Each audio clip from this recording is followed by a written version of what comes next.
Whoa! What do you have? School photos today? No hat? Got lined up, man. I look good. Yeah. Uh-huh. Why are you texting me so much, dude? Like, It's just brushing my teeth, I get a text. I'm setting up, sitting down, I get a text. I only text you when we move the time or if I change the topic. That's it. That's fair. You're adding things because before you said it was only if you change the topic. But you're a true dad. I love you. I I have know. no problem with you texting me. It just makes I have fun not texting you. I know you do. You I do. love it too. You wish I would text more frequently than just twice. You were like, God, I really want to see him panic. I'm a big time guy. I just am. I always have been. I'm one I'm of those here. guys that if I'm like 1 minute late in the car, I'm like sweating beads. Woo! I get like that sometimes. My wife tells me to chill out, and I listen to her. Yeah, I don't. It's part of my DNA. I wish I could, but I can't. All right. The reason I'm wearing the Cardinals hat is because you brought them up the other day. And so I was like, why don't we make them an interesting topic? Yes, they just lost the home series against the Milwaukee Brewers, but overall they've won 9 of 12. They are just 3.5 out of the wild card chase. Are you buying the St. Louis Cardinals? I'm buying like a little piece, like a fraction of the Cardinals, and only for like the next week or so. Because if you look at their Really? schedule, We're on the they can. schedule thing Yeah, again. I'm schedule watching because it's the Pirates. Mm. I think they get like 6 out of their next 8 games against the Pirates. They do have like a 2 for Detroit series in between that. Mm-hmm. Get right in those games, and then I think they play the teams they have to play. They play Cincy, then the schedule gets a little harder. They have to play the Dodgers quite a few times, and Mm-hmm. Milwaukee and stuff like that. But I'm buying into it a little bit. There's nobody running away with that second wild card spot. A ton of teams are actually going the other way. Right. So they've been playing pretty good ball. They have a decent schedule. My man Jay Flair's back. Yep. Arenado's getting all fired up now, and maybe they make a run at this thing. So, like I said, I'm just buying like a little fraction, like maybe like 5%. I'm buying. Oh, wow. To me, No, more than that, Chris. More than that. 10%. yeah, no, I would say it's way more than that for me. I think this has been building, and I thought it could have gone sideways about a month ago. It did not. Goldschmidt has steadily improved. Arenado has been solid all year, but Tyler O'Neill is a guy that has played great. Harrison Love Bader him. is a guy that's always been able to run, always been able to catch the ball. Now he's hitting enough to the point where you're like, yeah, he's a real steady player. But you mentioned Jack Flaherty is back. Kim is almost back. And probably the least talked about really, really good starting pitcher all year has been Adam Wainwright. Do you know that he is tied right now for the second most innings pitched in all of baseball? And he turns 39 in less I than two love that. weeks. Or That's he turns 40 in less than 2 weeks. So he's not just hanging on here at the end. He is giving them good, crisp starts every time out. So I like their rotation. The thing that has always scared me all year long is their bullpen and the number of guys they walk. There's nothing that drives me crazier as a fan than watching guys come out of the bullpen and give a free pass. That doesn't help you in the long game at all. yeah, and they have some nasty stuff in that bullpen too. It's just about Mm-hmm. not letting those free passes, letting those guys on base to put the pressure on the defense and yourself. So I agree with you there. Wainwright, what a stud. That takes Yeah. so much time and effort and dedication at that age to go and do what he's doing. Yeah. And also, TR3Y Coop makes a good point that Miles Michaelis makes his second start of the year tonight. Ooh. He's a wild card here. I don't know if you can count on him just because of the recent injury history. Hopefully, he's good enough to give him, 5 innings per start here down the stretch. We'll see. I would put that you put him at about 10%. I would put him at about 33%. I do think that they're going to stick in this thing. So Let's see what Baseball Reference has him at 6.5% to make the postseason. that stuff doesn't matter to me. I'm putting them Screw at 30. computers. Yeah, well, because I'm putting them at 33% to stay in this thing. I didn't say to Okay. make it. I said to stay in this thing and make it interesting in the last 2 weeks. That's what I want as a baseball fan. That's what I want. Okay. And by the They'll way, be in. They'll be in it. they also have my favorite name going in baseball right now, Lars Nootbaar, Yeah, Lars Nootbaar's pretty good. kid from El Segundo, California, went to USC. He hit a bomb last night. So Oh, I didn't know he was a SC guy. Okay. yeah, now you like him even more. I do. All right, let's move on. More interesting series this weekend. The Bay Area battle, Giants taking on the A's. or the White Sox and the Rays? No, I love aesthetically pleasing games, and the Giants and the A's is just that. The green mixed with the orange does it for me. But I'm going to say the White Sox and the Rays for one reason and one reason only. Uh-huh. Maybe more than one reason, I don't know. But my reason is the White Sox are 20-25 against teams over 500. They've only played 45 freaking games against teams over 500. If you go across the league, like say you go into the AL East and see how many times they've played Right. teams over 500, it's like 75 times.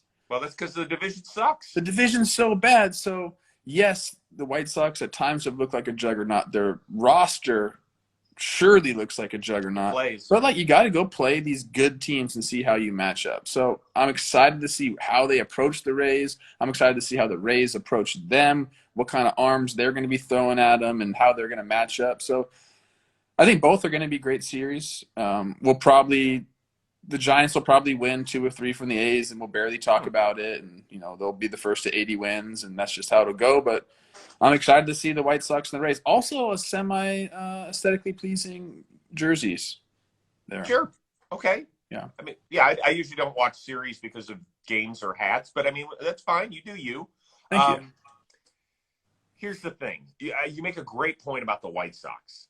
If I were a White Sox fan, it's the one thing that is like sounding the alarm is the fact that they will not have played. I mean, listen, that Yankees series was really fun. Mm-hmm. Field of Dreams, and then a couple of really good games back in They lost Chicago. 2 out of 3. What? They lost 2 out of 3 against the Yankees. I know they did. But I guess my bigger point is they don't have a lot of critical series over the last 4 months of the year. They just won't. I mean, we know they're going to waltz into the playoffs. It's just a question of are they going to be the 1, 2, or 3 seed? That's all. Yeah. That's all that they're fighting for. So that is something that concerns me. As far as the Bay Area battle, I'm focusing on that because so much is at stake for both of these teams, right? Dodgers have crept to within 2.5 of the Giants, and we know how big it is, the difference between being the 1 seed and the 4 seed come playoff time. The A's are just 2.5 back of Houston, but they're also just a half game up on Boston for the second wild card. So every game is meaningful. So that's why I think I would focus a little bit more on that series. Plus, I love the colors of the uniforms in this series. I like that. White Sox 15-15 in their last 30, so not exactly tearing it up right now. No, they're not. And it doesn't cost them a damn thing. Like, we barely notice. If there were other contenders that would play 500 ball over the last month, we'd be like, man, they got to pick it up. White Sox were like, I'll see you in October. Just be healthy then. Yeah. I see. Before we move on, Paul Ruback just said he loves the Dodger City Connect unis. You're probably the only person that Some people do love them. I talked to a few friends yesterday around here in LA who do love them. I mentioned it yesterday. I thought that it felt like a rush to the finish with them. I thought they were on to something and then they lost it. Well, I didn't want to say anything yesterday because I wasn't sure how it would be perceived or accepted. But around LA, it's not Los Dodgers, it's Los Doyers. Yeah, it's Los Doyers. And I saw all over, my Twitter timeline yesterday, a lot of Hispanic people were like, "Why don't you just call them Los Doyers?" That's what they're referred to around here. So then I was like, "Okay, good. I feel like I could say it now too." Well, that's what it is. It should be Los Doyers. They really messed that up. Yeah, you're right. Okay.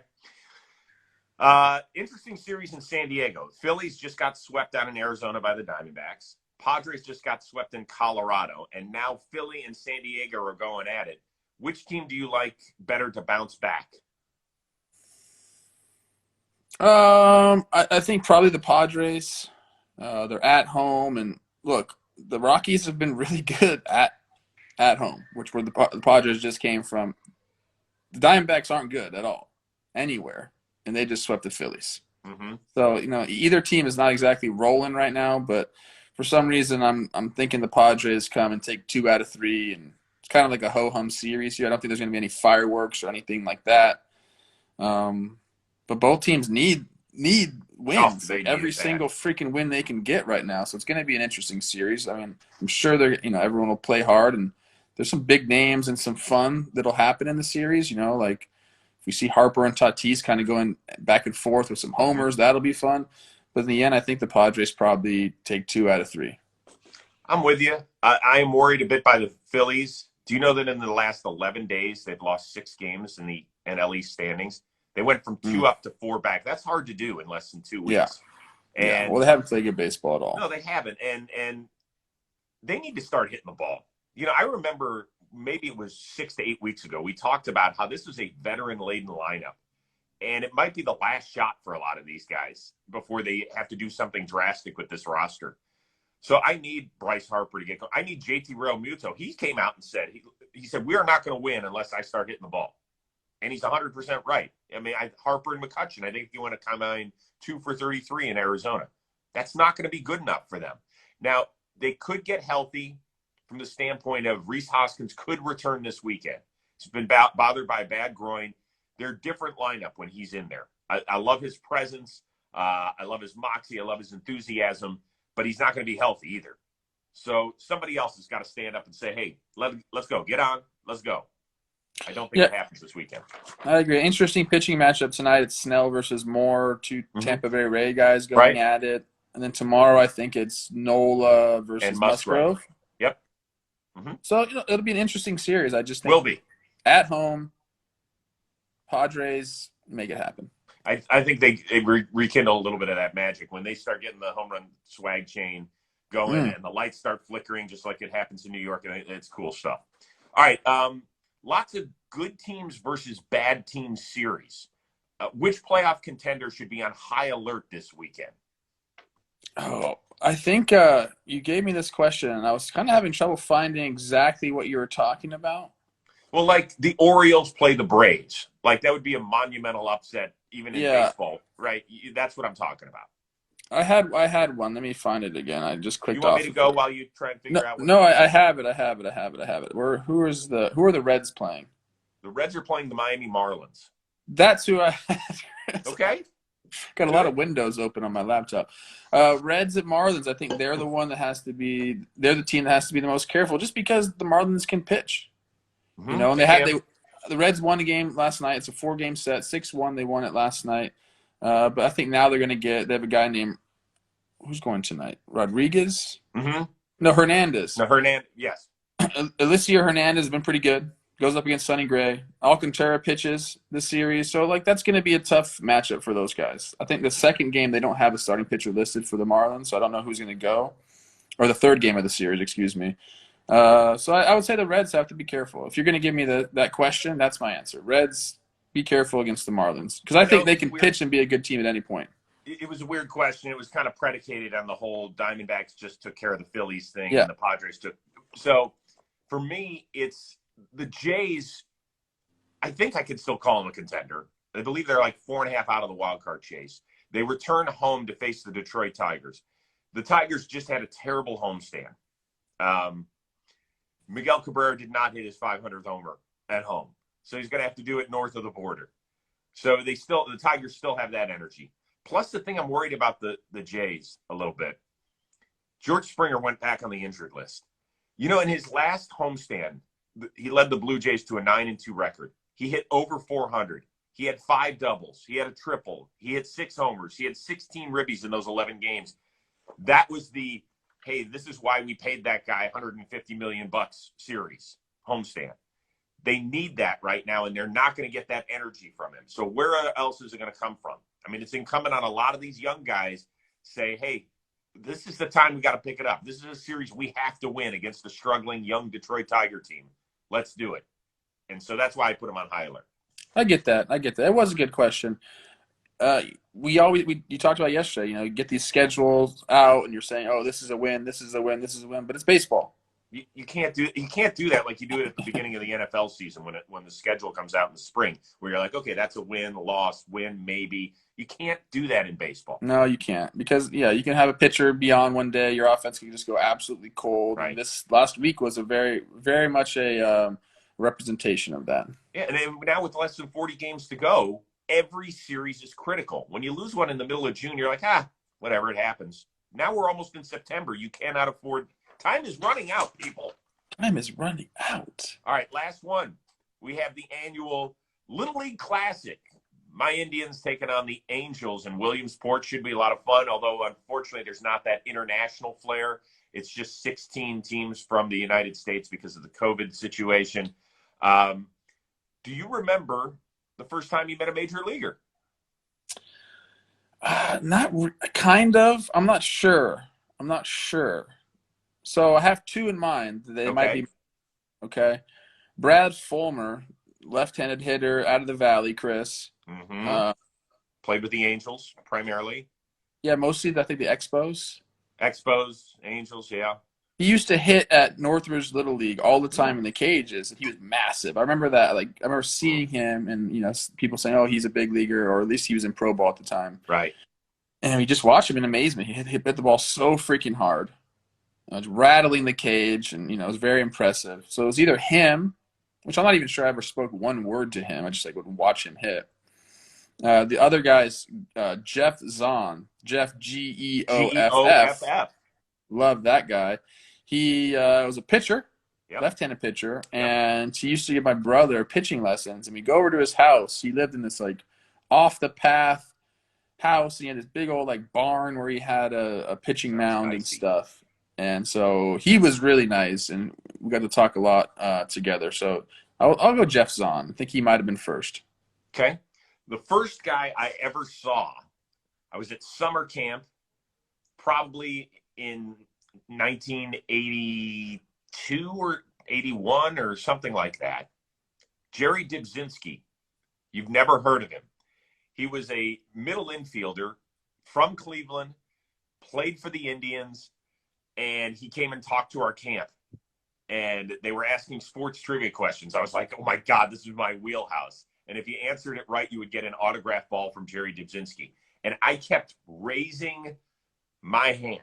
I was like, hello, hello. And they wouldn't pick me to answer I knew the answer to every damn question. So it still sticks in my craw that I did not get an autographed Jerry Dibzinski baseball. Unbelievable. Go look him up. He had a sweet porn stash working back in the day, early 80s kid. I think he went to Benedictine High School in Cleveland. We were like, oh my God, I cannot believe I met a major leaguer. I'll probably never meet a major leaguer ever again. Still waiting. Still waiting. What do you have coming up on JOMBOY? I'm going out to do talking baseball. It's just me and Jimmy back there today. Jake is on vacation like he always is, so we'll be handling the duties ourselves. I got some meetings, and I'm off to Milwaukee tomorrow. Oh, right. You're going to meet the boys out there. Nice little trip. Nice little trip. Uh-huh. Fine. Okay. What about you? Yeah. So, believe it or not, I have a special one-off, as we like to call it, for the Rose rotation. Okay. Pete Moylan has a fascinating story. Love it. Fascinating story. People just think of him as this crazy talking Australian that they'll see, on. Well, he is. Farm to Fame with Kelsey Winger. And yes, he's got that component. But, you won't believe his journey to get to the major leagues. Didn't become a major leaguer till he was 27. Came over here, tried out with the Twins, didn't work out, went back home, almost gave it up.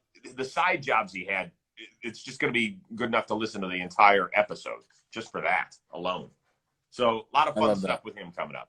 I love that. That's really cool. I'm excited to listen to that one. Yeah.